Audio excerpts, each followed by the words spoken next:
Welcome back to Dev Talks Podcast. Today's guest is Keith Elliott. He is running for District 154. 153. 153, I'm sorry. Okay, Keith Elliott running District 153. Keith, how are you doing today? Doing fantastic, and it's great to be here. Thank you so much. I appreciate you taking the time to come out and do this, man. You bet. You know, we got you on. Let's talk a little bit about, let's start off who you are, why you're running. Just tell us a little bit about yourself. Grew up in Ripley County all my life. Grew up in a sawmill industry, cattle operation. Retired from MoDOT a few years back, and I was on the school board, local public school board for 15 years. A lot of community service, a lot of foreign mission work through my church, just a lot of involvement and things like that. And I just feel like as our sitting representative decided not to refile this time for this term, he had his own reasons for not doing that, family health and things like that. And so I had folks come to me and ask me if I would consider filing for this position. I'd been in leadership most of my life, and so anyway, I kicked that around for a couple weeks and put a lot of prayer and thought into it, decided this is probably where I needed to be. We have, I have a daughter who just got married. Oh, congratulations. Thank you. That was in January, a new son-in-law. I'm very proud of, and they're going to have grandbabies around the corner, I'm hoping.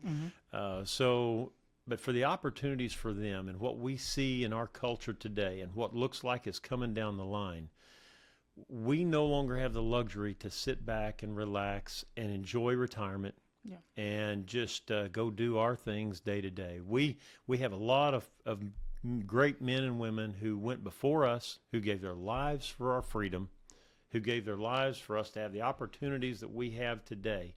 And I feel like we owe that to the next generation to do the same thing. Whether those enemies are foreign or domestic, we have an obligation to fight for our communities and for our families and for the people who are around us and for the people of this great state and this great nation that don't believe in a lot of the things that seem to be pushing down our way.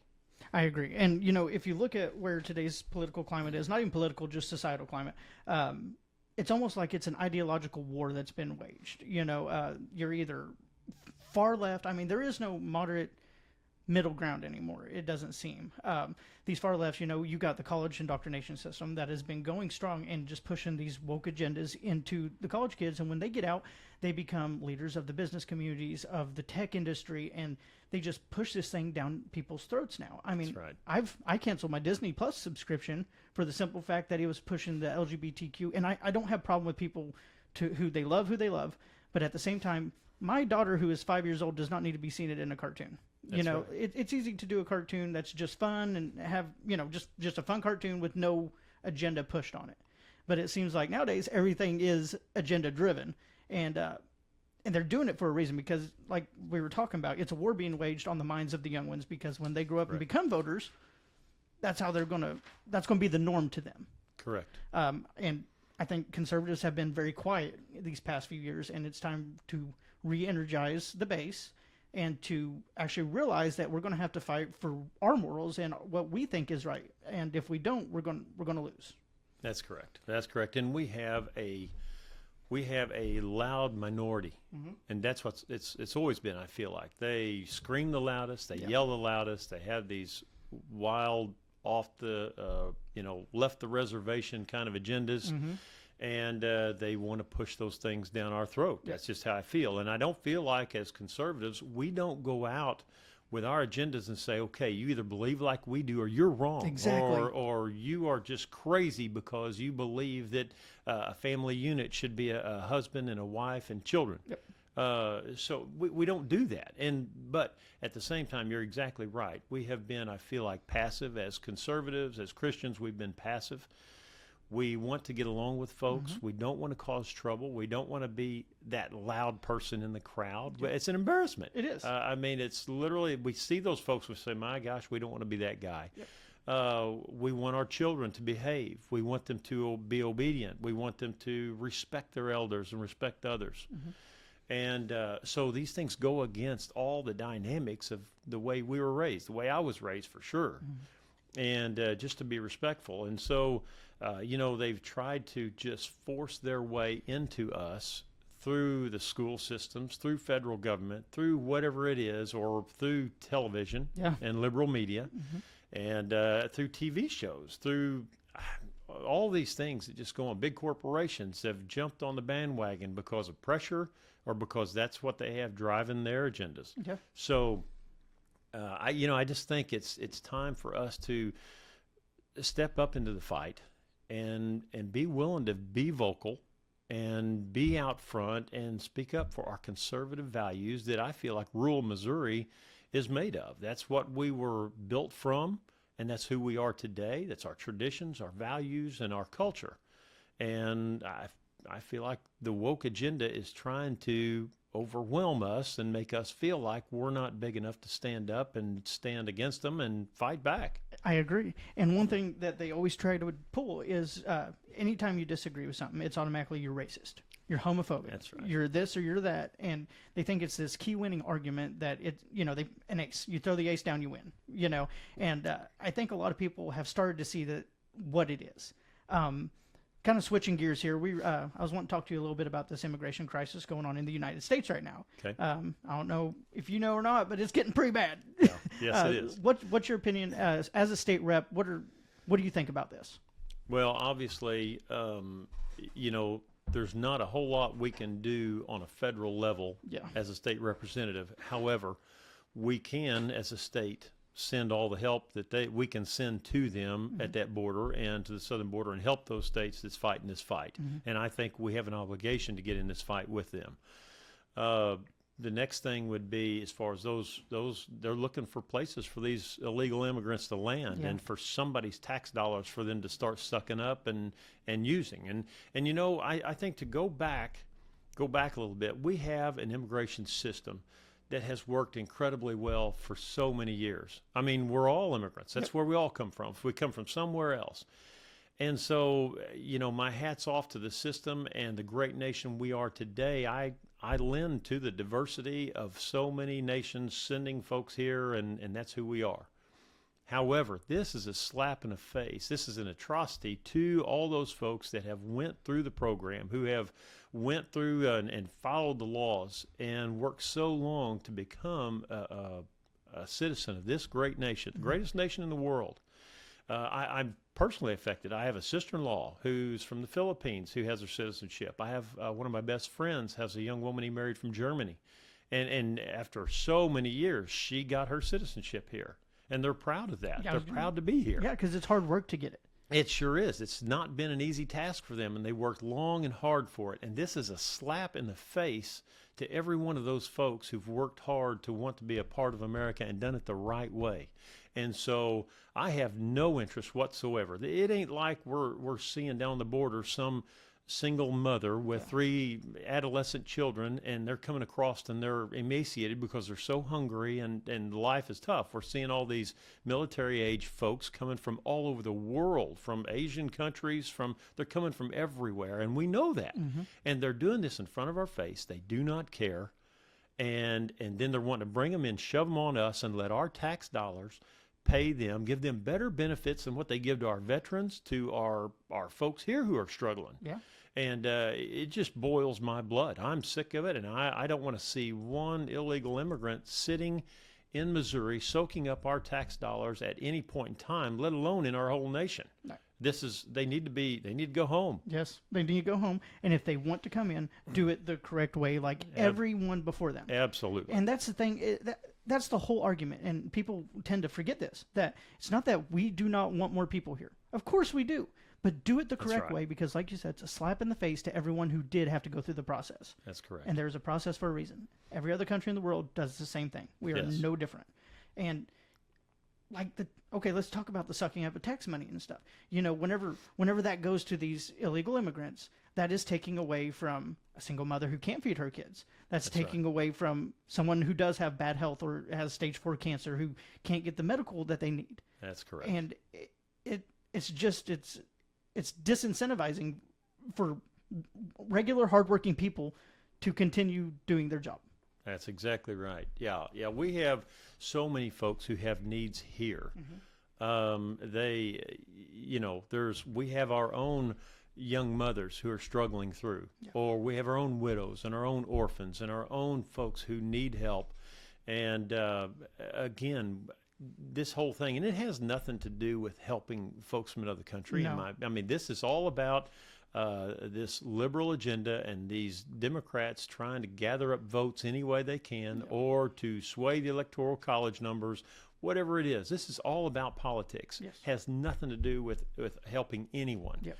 And so again, that's just another, it's an embarrassment, not only to us as a nation, but an embarrassment. I mean, I feel like we're an embarrassment across the world right now with all these folks looking at us, the greatest nation in the world, and we're allowing a foreign invasion from everywhere to walk right across our borders and then hand them free passes to everything and every entitlement there is available, and making a few brand new ones probably. Exactly. And just think of, if you were an enemy of the state, if you were an enemy of the United States, if the border policy is so lax, why would you not send cells over here just to have them here, just in case they wanted to disrupt everything? They're there. You know, might not act on it for 10 years. It's a long game, like with China. They play the long game. They're an empire that's been around for a long time. So if they can send people here, just strategically place them around the United States and then just wait it out. Because we know right now we are in turmoil inside our own country. We are fighting. We're at each other's throats. Election year, America's the most vulnerable. Yep. And we got Russian warships right off the coast of Florida right now. That is scary. Right. You know, America, it seems like, has showed its neck. And every world war has been started because of a misunderstanding of where the red lines are. Right. And that's where we're at right now. And it's scary. And that's why we need strong conservative voices in there to be like, hey guys, no, this is where we stand. This is what we expect of you. And then this is what we'll do if you do not do that. That's right. That's right, Devin. And we went through a history of, as the greatest, the powerhouse of the world. You know, I feel like that's been taken so lightly. Yeah. Because of presidents in the past and leadership in the past who have set barriers out there, and everyone knew you didn't mess with America, and if you did, there was a payday coming. Big stick going to hit you in the head. Yeah, that's right. It was coming home to you. Yeah. So you best watch. Now we help everybody in the world, and you know, but if you want to cross us and you want to try and step in and take a shot at some of our folks, you know, because I believe America first, you don't mess with Americans. Amen. And if that's the case and you do that, we will be looking for you and we'll be coming for you. And it shows the weakness, the softness of this regime that we have in leadership today. Is just such again, it's just an embarrassment. And what I see is nations all over the world are seeing the neck, just as you said, but they're seeing holes in the chicken coop everywhere. Yes. And the foxes are coming in. They're rolling in. And yeah, we will have every nation who hates our guts is going to have a faction of folks sitting here somewhere. And we ain't going to be able to track them all back down. We have them right here. Yeah. They're right here waiting for the right time. Yes, they are. And, you know, I know some people within our community. And I know we're kind of talking national level right now, but it's trickle down. Yes, it is. But I was talking to a farmer. He had some land behind him. Some big tech company out of California bought it up. They moved in over 180 people of just, you know, not what you'd expect. Right. And just a mixture of, like, they were illegal immigrants is what they were. They don't have papers. They don't speak English, all this stuff. They moved 180 of them in, gave them the land, and they have tents and everything sitting behind this guy's farm. And he's like, I don't know what to do. I said, well, I mean, have you contacted, like, you know, the law enforcement or anything else? He said, yeah. He said, but it's privately owned by this company, and they are allowing them to stay there. And it's like, it's disgusting. It looks like Skid Row in the middle of a cow field is what it looks like. Yeah. And so we rural Americans are starting to see this trickle down, I guess, of these lax border policies, because now they are starting to affect where we're at. Yeah. And it's scary. Yeah. Kind of switching gears a little bit. I was wanting to talk to you a little bit about this. I don't know where you stand. You know what the SAFE Act is? It's the Save Adolescents from Experimentation. It was passed by one of the legislators was Brad Hudson. He's a state rep. And what that does is you can't get hormone replacement or transition surgery until you're like 18, I think. But then, and it also gives a child that has had that 20 years to sue the medical provider. So that's the teeth to this bill. And it got passed, and it's got a sunset clause. in 4 years they have to revisit this. Is that something you would be in support of? Absolutely. I think, again, it's just a vile human being that would begin to mutilate and cut on a small child. Yep. Because these things, children don't wake up one day and decide, I think I'm a girl, or I think I'm a different gender. Yeah. They don't, their minds don't go there. They're worried about, where am I going to play today? They have an imagination. Give me something to eat. That's right. They're very creative. And their concerns, or I'm going to go play with my puppy this morning. They don't, that ideology, again, is pushed in by adults or from books that they shouldn't have been reading to begin with, or so many things. And so it's the manipulation of our nation's children at such a young age, and we have to do everything we can to protect them. I mean, to me, it's just a different level from abortion. I mean, those kids have no rights. They have rights, but if you don't have parents and folks willing to stand up for them, and legislature that's ready to stand up for them, and if we have to pass laws to protect them from the adults that's around them, then so be it. It shouldn't be like that. Exactly. And the thing is, what it ends up being is these parents are ideologically captured by this one agenda. And then they want to have these, I call them political poker chips. Every time I do these, I call them political poker chips. My kid's a trans, my kid's gay, my kid, and they're these poker chips that they can throw out into society, and then the society just applauds them, and it's like, oh, thank you for being who you are, And we're pushing this on our little children. Children have an imagination. I mean, whenever I was a kid, there were days I acted like a puppy dog, but that didn't mean I wanted to be a puppy dog. Yeah. And I think it's very irresponsible to not realize a child's imagination doesn't mean he or she wants to do something that will affect them for the rest of their life.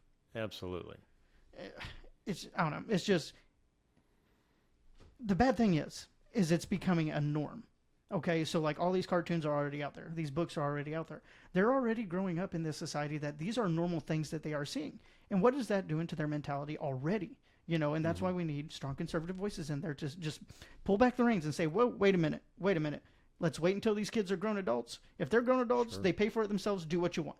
That's right. Yeah, it's their body. At that point, it's their body, their choice, if they want to make those choices. And, there's a lot of statistics go behind folks who've made those choices, even in later years.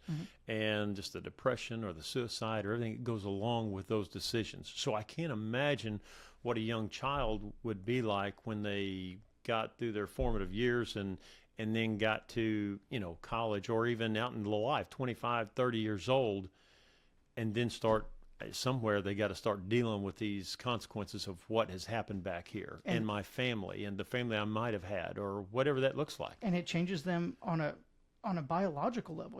We have science being ignored. During COVID, they were all like, oh, trust the science. But then they won't look at basic biology and be like, well, a man's a man, a woman's a woman. And it's cherry picking for the agenda. And it's scary what's going on. As a father who has 4 children, it scares me to death that my kids are out of school. Luckily, I trust this school. They do what's right. And a lot of good people in there. But any school, I mean, all it takes is one teacher in there, someone that's captured by this ideology to start pushing it down their throat. And kids are so manipulative that they could, oh, okay, I see what Miss So-and-so is saying or Mr. So-and-so. I like what they're saying, and then come home and then it just spreads to their friends. Yeah, that's right. And two, we have so much. Well, if I want to add to that, I think one of the big blessings we have here in rural Missouri is, we still have a culture, for the most part, a conservative culture. I know the school that I, was at, and a lot of the schools in this district here, they still have a conservative culture, and they're not welcoming to a lot of that. As far as I'm concerned, I don't see that. Yeah, so they're not embracing a lot of this stuff that's going on.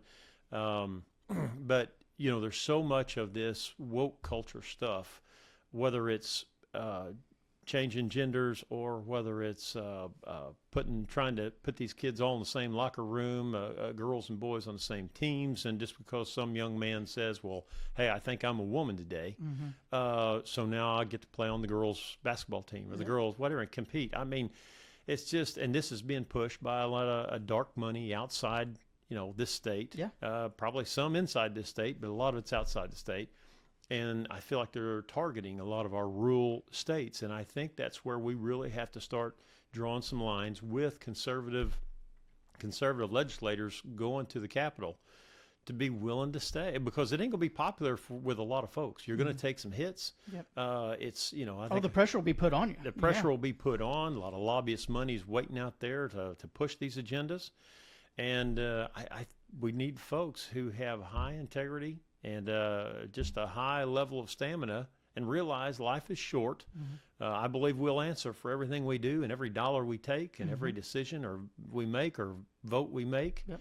We're going to answer for those things. Nothing comes free. That's right. And so we just need folks who's going to come in and stand against all this garbage that's coming our way, and to continue to protect Missouri, to keep Missouri the Missouri it's been and what it is today. Well, and then, this is why IP reform is such a big deal. A lot of people don't know about this initiative petition going on, but right now, our Constitution, it only takes a simple majority in Missouri to change the Constitution. That's right. And, that's the big fight right now, is that they're wanting to put abortion into the Missouri Constitution. And, the IP reform, it got out and it got kicked back. Is that something that you would support as a legislator? Absolutely would support that. I was very disappointed that we had a legislature body that went home and did not deal with this issue. Yep. The unfortunate part is I think so many folks in our communities and in rural Missouri as a whole has no understanding of when you say IP reform or IP, the initiative petition bills that go through. They don't understand the inner workings a lot of times of how this stuff happens. We watch national media, we watch national news on what's going on in Washington, D.C., and many of us, our stomachs are turned by it. Yeah. However, we need to be paying attention to what's going on at our own Capitol. And that was an important bill. It could have really, put a handle on a lot of woke agendas or liberal bills that could have come down the pike and bypassed Congress and went straight to the ballot. But today, this group went home and they left it.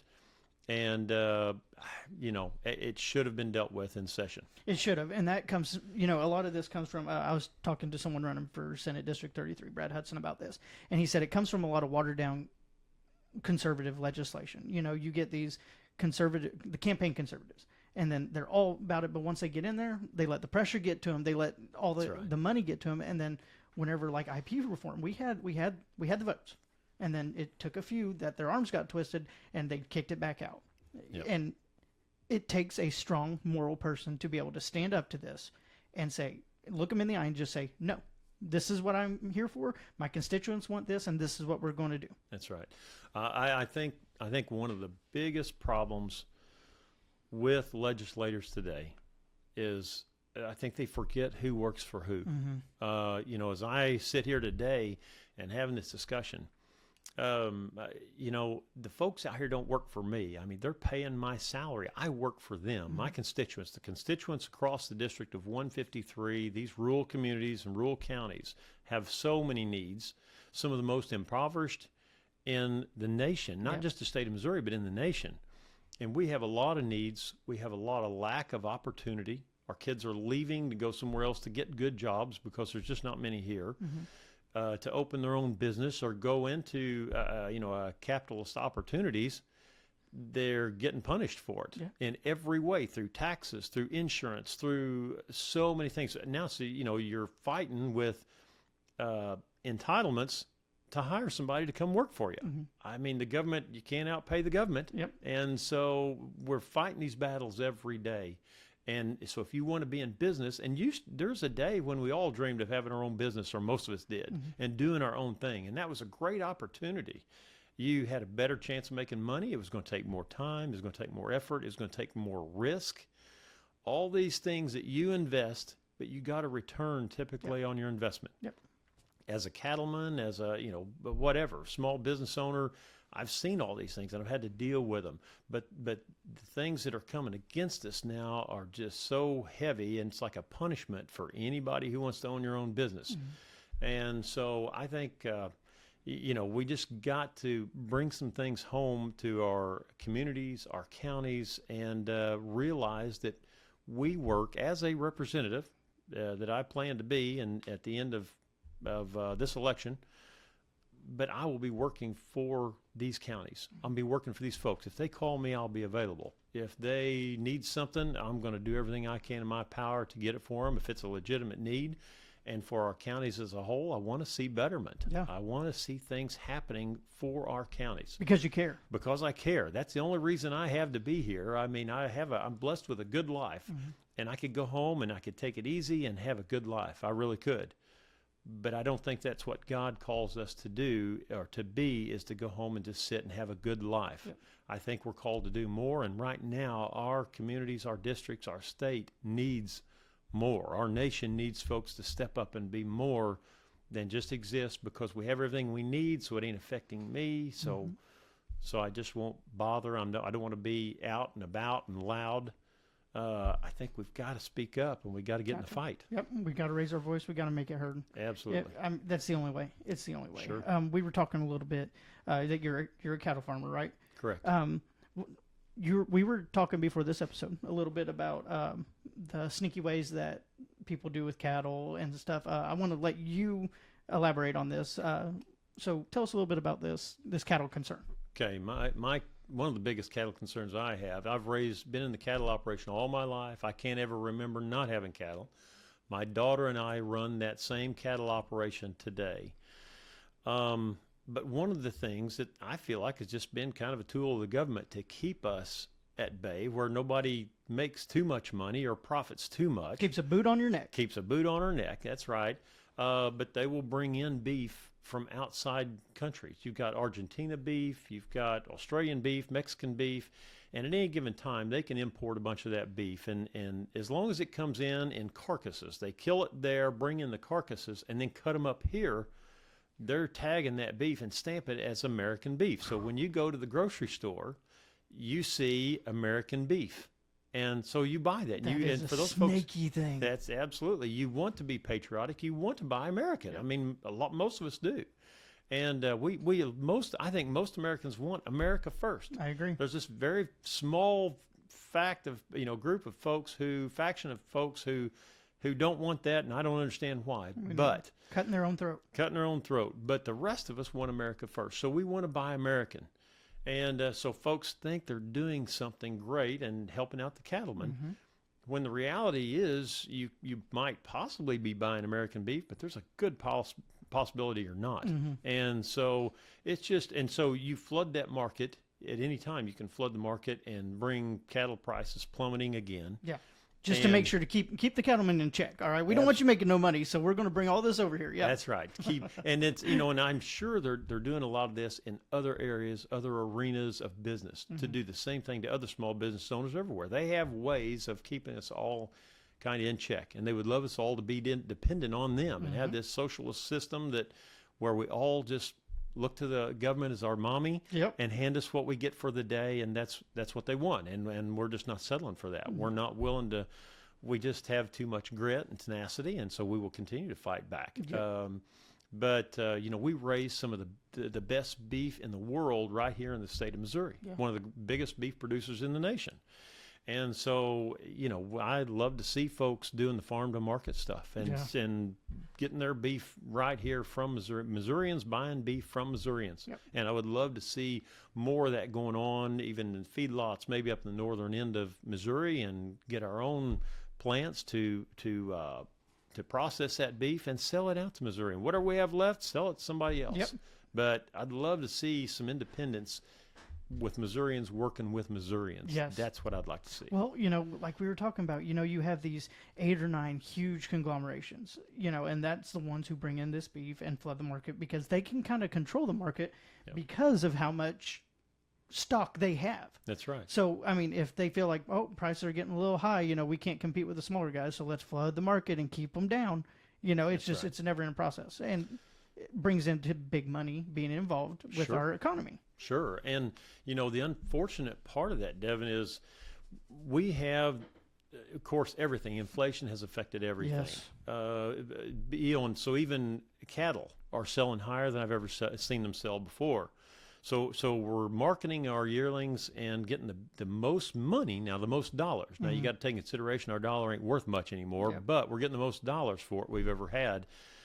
However, our feed prices, our fertilizer prices, our insurance, our equipment prices, everything has went up so much in the last 5 years preceding this that the bottom line is still not good at all. I mean, folks, if you don't know anything and you just see what calves are bringing, and you go to the sale barn and see the prices, you're thinking, oh my gosh, the farmers is just tearing it up. Yeah.